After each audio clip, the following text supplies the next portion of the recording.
Hello and welcome to the Metropolitan Elites, who are controlled by lizards who phone us up every week. They're left-wing lizards, not the right-wing lizards. That's the other sort of lizard. And they tell us to say this stuff. Europe is a thing. So this is not news. This isn't a news episode. Yeah. We're talking about Europe. We're trying to dissect it and make it a little bit less impenetrable. Yeah. There's lots of things. Yeah, so we're going to do a number of videos and focusing on different areas to do with the European Union and the renegotiation. And with an aim to having some sort of talk about in or out. Yeah. Possibly without making a decision. Yeah. But at least having some pros and cons that are actually meaningful. Based on actual facts. Yeah. So in this one, I think all we're going to do is give a bit of background about how the European Union works, because most people, I guess, would really know how the European Union works. And I say that because before we did this, I wasn't really that sure how the European Union works. Yeah, we only know what's not true. Yeah. We know when the stuff the newspapers have lied about, we know it's not true. Yeah. We actually know what is true. So yeah. I think we'll start with, you've got the EEC. Everyone knows about the EEC, European Economic Community. I had a teacher at school who he did a lot of plays in the school. He was a really good teacher actually, but I had to be the businessman in his suit and tie with a bowler hat and an umbrella, and I had to walk in and say stop. I think it was Harvest Festival, and my lines were, "I'm sorry, but under EEC Regulation 49216, it is not permitted to have such a display." Those are the actual words. I can remember it because he was a really good teacher and he made you learn your life.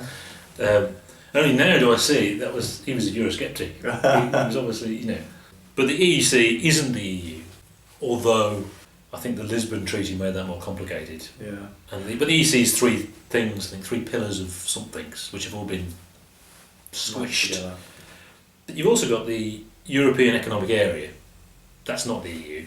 That's just the European Economic Area. That's people like Norway and is it Iceland? Iceland and and Switzerland. So they're people who have access to the market but aren't actually full EU members. Yeah. Which gives them some opt-outs on certain regulation.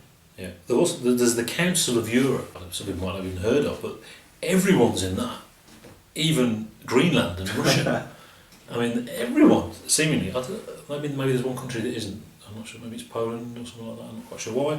And part of that, because it's all about human rights and it's all about rule of law and that kind of thing. So with that being a sort of war-like NATO kind of thing, it's more of a peaceful kind of thing. You have to remember that the whole point of this is about ultimately so there isn't another war in Europe. That's quite important, really. We don't want another war in Europe, do we? And part of that, though, is the ECHR, European Court of Human Rights. That's not the EU. That's a big one, isn't it? Because obviously that's been deliberately conflated. It's those human rights rules, ridiculous, blah blah, square bananas, which isn't the EU anyway. The EU has a European Court of Justice, which sort of isn't bound by the ECHR, although it's a bit more complicated than that. They are two things, and the EU is not a member of the Council of Europe, interestingly. So obviously, all the skeptics, well, not all the skeptics, but the tabloidy, UKIP skeptics try to conflate those things all together, and it's all just the EU. Everything that happens is there. If we've got all those things, why do we need the EU? Very complicated, isn't it? You've sort of tried to describe in words a sort of Venn diagram there of what's going on, because it doesn't really even. Some countries belong to the economic area, but they don't belong to the EU. And when you try and plot where different countries exist, because there's obviously there's those that are in the euro, stuff like that. It gets extremely complicated. Yeah. And all we need to know is that we are very close to the centre of Europe, so we're a member of most things. The only thing we're not a member of is that we've got an opt-out on the euro, basically. And Gordon Brown did that. He was the one who said no. Yeah. We're not doing that. And it also means we've got an opt-out on Schengen. To understand how the European Union actually works, you have to understand the institutions. Yeah. Now, what's happened is when the European Union started as in the shadow of the war, as you rightly said, it was sort of the idea was it was going to prevent future war by tying France and Germany together. Yeah. So the European steel and coal community or something like that. Yeah, which is one of the EEC things. Yeah, so basically the idea was you wouldn't be able to produce steel in one country alone or coal in one country alone. They were both interrelated, so it would make war impossible because you would not be able to actually make. Yeah, because you'd be dependent. War. And the UK stayed out of that to start with because we felt, we were the head of an empire. We had the United States. Churchill developed this special relationship with the United States, and there was NATO. So we felt that we were part of something else that didn't need our involvement.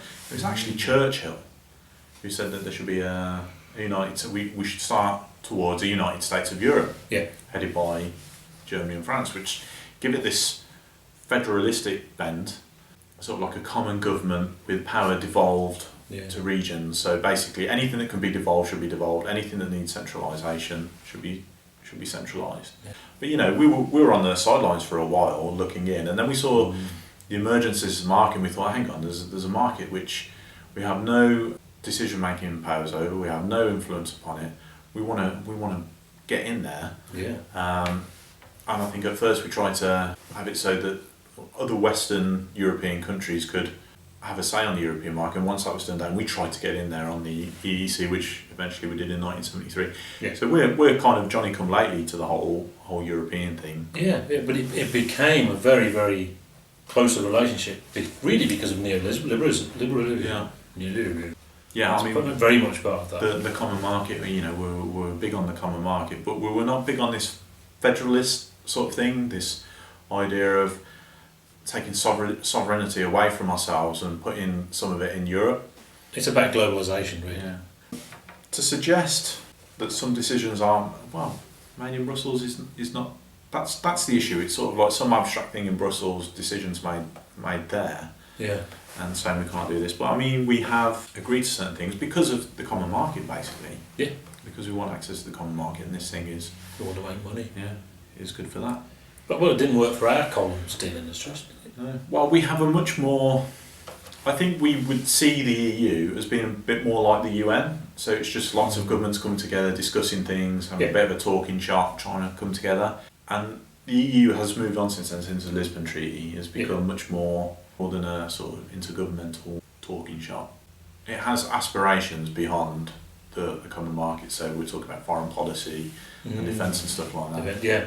So the machinery of the European Union, the institution, form this so-called golden triangle. So you have the council, which is made up by the elected representatives of the leaders of the country. So David Cameron is a member of the council. Yeah. Plus the head of the commission, Donald Tusk, the president of the commission. Donald is a part of the council, and the council basically come up with the general direction and policy of the European Union. The Commission's job is to implement it. So in the UK, that's a bit like you have the cabinet, which would be the council, and then you have the civil service, which is the Commission. The civil service job is to actually implement the policy the cabinet of the government come up with, and then Parliament's job is to scrutinise the government as a whole, see what's going on, provide opposition. So similarly, in Europe, you have the European Parliament, whose job is to scrutinise this. So everything theoretically has got to be ratified by the European Parliament. So you end up with this rather complicated triangle, the golden Illuminati triangle. That's what it is, really. Of the council, which is theoretictically democratic because the ministers are democratically elected representatives. I think one of the criticisms and also the problem is obviously that Parliament is completely transparent. All of that is completely transparent, but the Council, because of what they're talking about, because it's about negotiation, it's about Jean-Luc Picard doing his thing. It can't be transparent. Yeah. So it is a hidden thing. Yeah. And everything's still behind closed doors, and that's what people understandably don't like. Yeah. But they are voted in. So is it undemocratic? Maybe inscrutable is the word. You can't see what's going on. They're quite secretive as well, apparently. Yeah. Trying to get information about what goes on in council meetings is difficult. I don't think the minutes of the meetings are published. So, I mean, it is really secretive. Anyone could be saying anything back there. Yeah, but I mean, if Picard publicly transmitted what he was planning to say to the Romulans, or what he really thought about the Romulans, it would be bad. It wouldn't work. Yeah. So I don't see a solution to that. Maybe it's true that after a period of time you can actually access the minutes of meetings. The problem with those freedom of information type things is that they just censor bits out, don't they? Yeah, reduction. So the stuff about the lizards and the aliens is always cut out. So the commission is a bit of a black hole. I mean, it's not elected. It is basically civil servants, which aren't elected in this country either. And their job is, so in this country, I think a minister would propose a law, or he'd say, I want to do this, what's the best way of doing this? And then the civil service will come back and say, well, if you had this law here and changed this law here, then you would get what you want. And then the minister would okay and say, okay, let's try and push it and try and win support in the House of Parliament for it. Theoretically, that's the ideal situation. In Europe, what actually happens is, so the council gives a direction saying we want to increase trade in this area or whatever, and then the commission proposes laws. I think it's a very fine differentiation between the two processes, but I think it is kind of important. I don't think the civil service set the agenda basically, so they're setting the agenda of the order of things are supposedly done. I think that's exactly like British Parliament. So ultimately, is it a question of lesser evil, and that they're both undemocratic? Our Parliament is undemocratic. The European Parliament is undemocratic. Which one's more evil? And maybe it's in the Tories' interest at the moment to be as evil as possible, because no one will vote to leave the EU, because then you just in the throes of these arseholes. Yeah. What we should say, what should be in the news right now, and it is in the background in the news, is that currently Greek farmers are protesting and getting the shit kicked out of them by the police. So that, the whole Greece thing is a big argument for the EU behaving massively inappropriately. What if that happened here? The same thing could happen to the UK. And yet, they don't want to ban coffee machines. They don't want to ban UK number plates. They don't want to dig up your garden. They aren't going to ban curved bananas. They're not going to ban bagpipes. I'm not sure if that's good or bad. Maybe that was a pro-EU thing, I don't know. They don't want to ban prawn cocktail crisps. They don't want to ban double-decker buses. They don't want to ban fireman's poles. They don't want to ban mushy peas. And they don't want to give pigs toys. All of that is made up. It's not real. Interestingly, I had a 2-minute Google looking for made-up EU story. I couldn't really find anything. I found it just come up with loads of stuff about Russia. They must exist. Well, I think the whole would lose 3 million jobs if we left the EU. Is it an exaggeration? I think that's a major exaggeration. I honestly believe that's as bad as there will be 3 million Romanians on your door today. Yeah, in fact, it's even the same number. Although actually it was 50 billion Romanians, so at least there are 3 million people who could potentially lose their jobs that actually exist. Yeah. So that's the EU. So there you go. You can easily make a decision now on leave or not. I mean, actually, is the whole concept of debate a waste of time? Aren't most people entrenched in their views? I think so. Are we quite unique in not being entrenched in their views? I don't think most people are entrenched in their views. I think most people don't care. Yes. So they're going to go with the easy, safest option. So whatever the media is going to be telling them, which we don't really know what it's going to be yet. So, okay, yeah. So maybe we've looked at the institutions and the sort of basic backdrop of the EU. Maybe next week we should look at TTIP. Oh yeah, because definitely. It's quite important that one of the benefits of the EU is that as globalisation takes hold, there are a lot of issues that are becoming like supranational. Yeah. Did you know? I mean, technically, or maybe cut this out for next week. I don't know, but TTIP. Donald Trump mentioned it, and he said, "Well, we don't want TTIP because of China. China isn't involved in it at all. It's just random words." So we'll see you next week for more EU stuff and news. Yeah. From the lizards. See you next week.